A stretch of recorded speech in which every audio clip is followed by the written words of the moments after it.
श्री शिव महापुराण रुद्र संहिता पार्वती खंड अथ नवमोऽध्यायः। पार्वती के विवाह के संबंध में मीना और हिमालय का वार्तालाप। पार्वती और हिमालय द्वारा देखे गए अपने स्वप्न का वर्णन।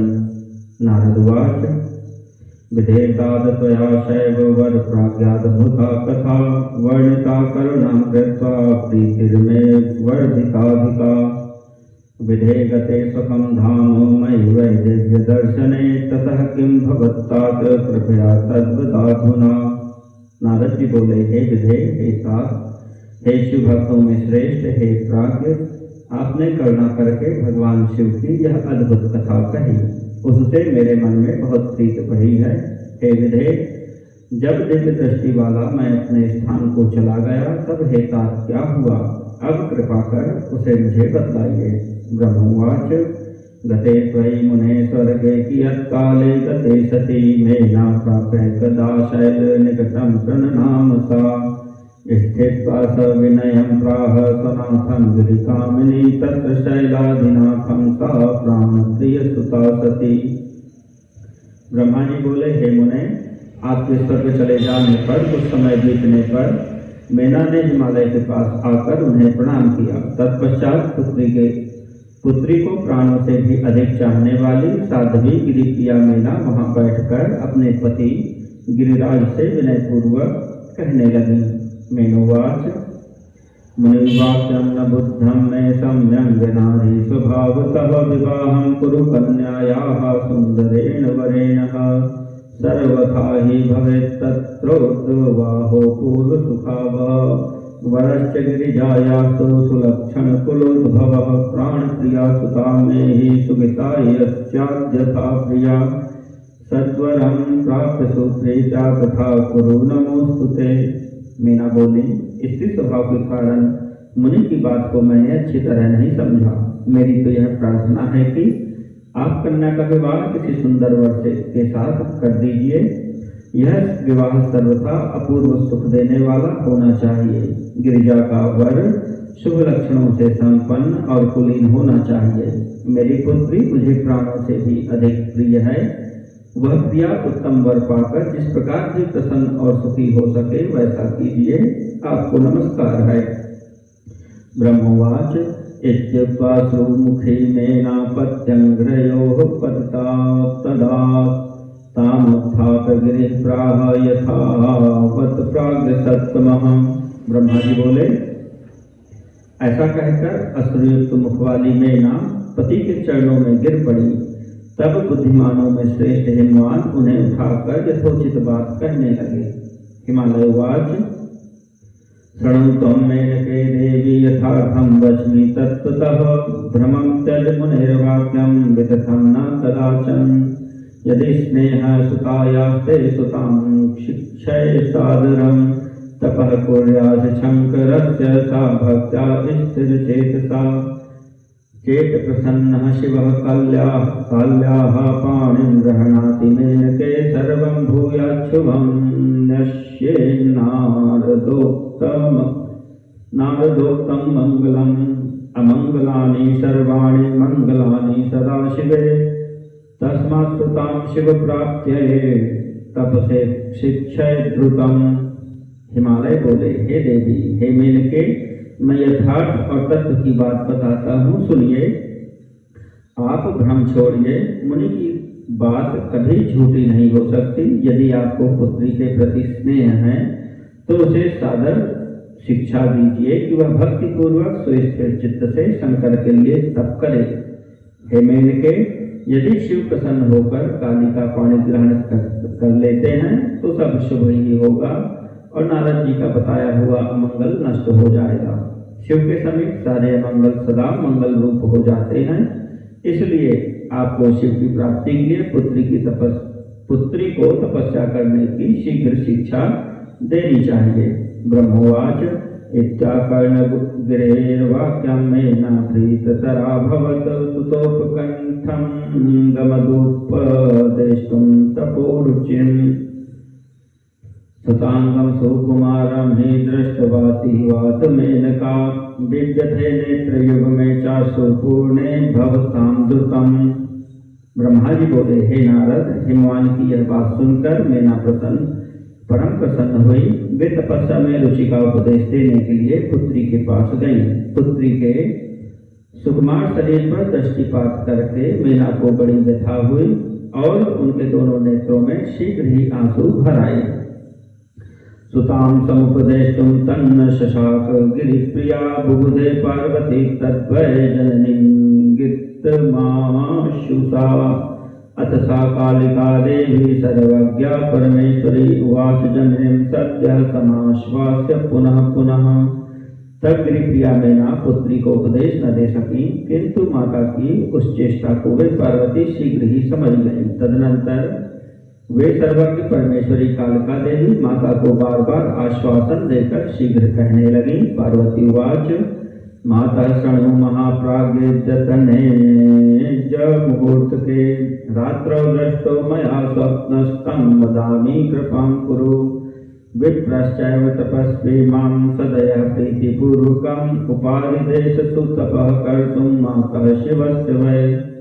पार्वती बोली, हे माता, हे महाप्राज्ञे, सुनिए, आज की रात्रि के ब्रह्म मुहूर्त में मैंने एक स्वप्न देखा है, उसे बताती हूँ, कृपा करें। हे माता, एक दयालु एवं तपस्वी ब्राह्मण ने मुझे शिव के निमित्त उत्तम तपस्या करने का प्रसन्नतापूर्वक उपदेश दिया है।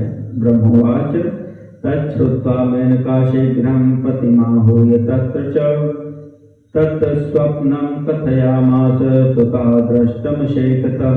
सुता स्वप्नं साकर्ण्य मेनका तो गिरीश्वरः उवाच परम प्रीतः प्रियां संबोधयन् गिरा। ब्रह्मा जी बोले, हे नारद, यह सुनकर मेनका ने वहां शीघ्र अपने पति को बुलाकर पुत्री के देखे हुए उस स्वप्न को पूर्ण रूप से बताया। तब मेनका से पुत्री के स्वप्न को सुनकर गिरिराज बड़े प्रसन्न हुए और वाणी से पत्नी को समझाते हुए कहने लगे। गिरीश्वर उवाच, हे प्रिये पररात्रान्ते स्वप्नो दृष्टो मयापि तं शृणुतं महाप्रीत्या वच्म्यहं ते समादरात्।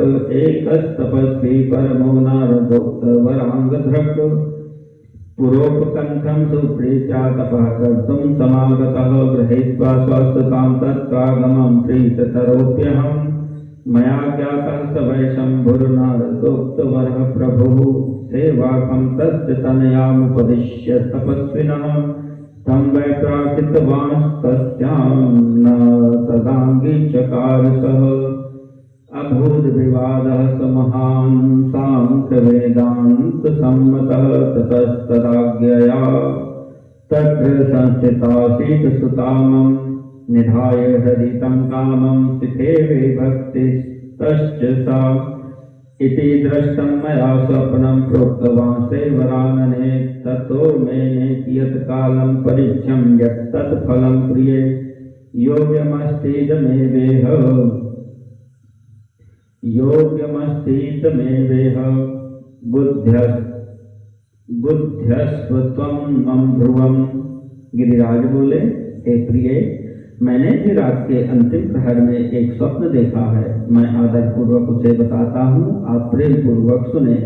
नारद जी के द्वारा बताए गए वर के अंगों लक्षणों को धारण करने वाले एक परम तपस्वी प्रसन्नता के साथ तपस्या करने के लिए मेरे नगर के निकट आए।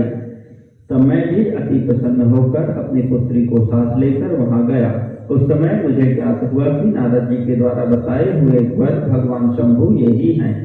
मैंने उन तपस्वी की सेवा के लिए अपनी पुत्री को उपदेश देकर उनसे भी प्रार्थना की कि वे इसकी सेवा स्वीकार करें, परंतु उस समय उन्होंने उसे स्वीकार नहीं किया। इतने में वहां सांख्य और वेदांत के अनुसार बहुत बड़ा विवाद छिड़ गया। तदनंतर उनकी आज्ञा से मेरी पुत्री वहीं रह गई और अपने हृदय में उन्हीं की कामना रखकर भक्ति पूर्वक उनकी सेवा करने लगी। हे सुमुखी, मैंने यही स्वप्न देखा था जिसे तुम्हें बता दिया। अतः हे प्रिय, कुछ समय तक इस स्वप्न के फल की परीक्षा करनी चाहिए। इस समय यही उचित जान पड़ता है। अब आप इसी को मेरा निश्चित मत समझिए। ब्रह्मोवाच, इत्युक्त्वा गिरिराजश्च मेनका वै मुनीश्वर संतस्ततुः परीक्षन्तौ तत्फलं शुद्धचेतसौ।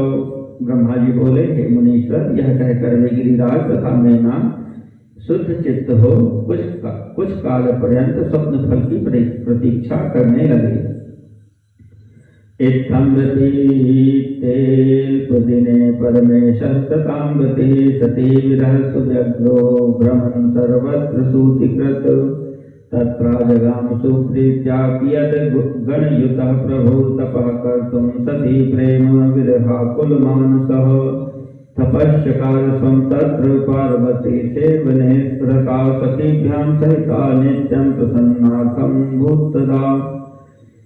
इसके अनंतर अभी कुछ ही काल बीता था कि सृष्टिकर्ता तथा सज्जनों को गति देने वाले परमेश्वर शिव जी सती के विरह से अत्यंत व्याकुल होकर सर्वत्र घूमते हुए गणों के साथ तप करने के लिए प्रेम पूर्वक वहां आए। सती के प्रेम विरह में व्याकुल चित्त वाले वे वहीं अपना तप करने लगे। उस समय पार्वती अपनी दो सखियों के साथ उन्हें प्रसन्न करने के लिए उनकी सेवा में लगी रहती थी।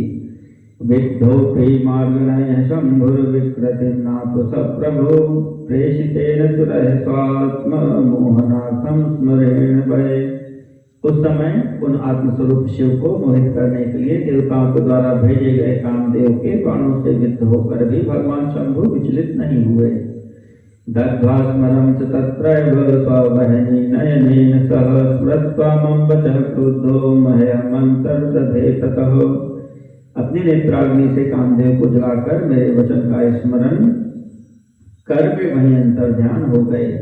ततः कालेन क्रियता विनाश्य गिरिजामुदं प्रसादिता सुतपसा प्रसन्नो भून् महेश्वरः। तत्पश्चात कुछ समय बीतने के बाद गिरिजा के अभिमान का